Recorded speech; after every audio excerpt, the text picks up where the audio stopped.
So, time for another video. It's been a little while since I did the last one.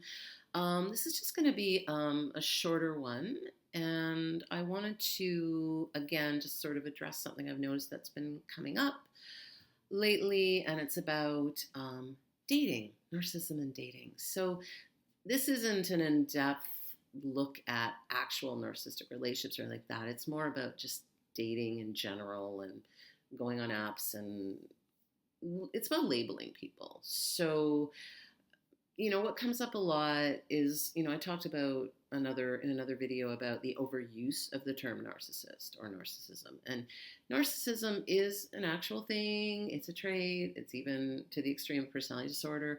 But true narcissism, the one that is the most concerning or the one that I'm looking at, is harmful.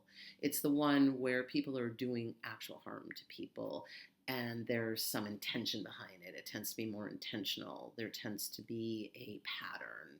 And it's not just in dating, but they do it with everyone generally. It's pretty consistent.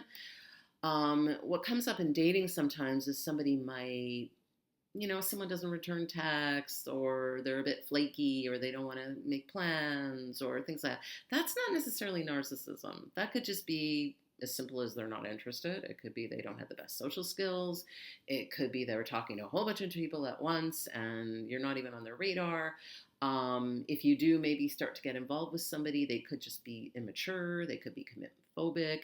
They could not be they could be emotionally immature. There are so many other reasons why a person might act the way they do that doesn't necessarily make them a full-blown narcissist. Now, could they be? Yeah, for sure.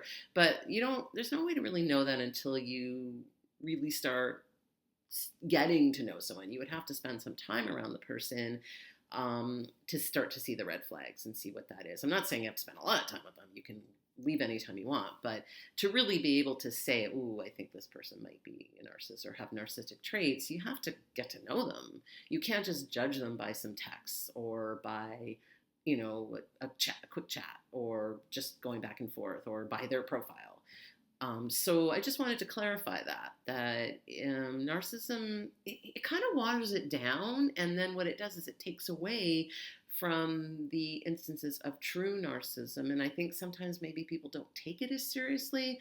We certainly don't want to minimize narcissistic behavior, but at the same time, we also don't want to just use it haphazardly.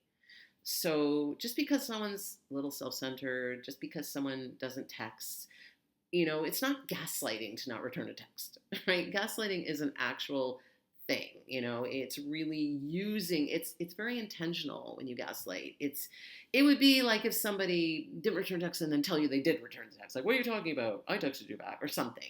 That's more what gaslighting is. Gaslighting isn't just acting in a certain way that you don't like, so you call it gaslighting. So I just wanted to get it out there that, dating is hard. People are flaky. It's a weird forum, particularly if you're on apps. It's kind of an artificial forum to get to meet people. People aren't always at their best. People are nervous. People are vulnerable. People are afraid to be vulnerable. There's so many things. They have a history of bad relationships, or it's just, not always going in the best way or best frame of mind. Plus, you don't know who you're dealing with. You don't know what issues they're facing or what challenges they're facing. So, I just try to be careful when you use the word narcissist. Be careful in how you label people.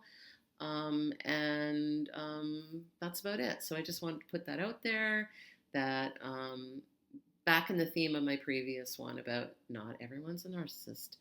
Um, and some people are. So, but that's a whole other story. Thanks for watching. I wanted to just tack on my little disclaimer at the end that this is for educational purposes. If you need support, find yourself a mental health professional, somebody who hopefully has some narcissistic background, understands the phenomenon, understands what it is, and if there's any legal help you need with anything, then consult a legal expert in that area. Thank you for watching.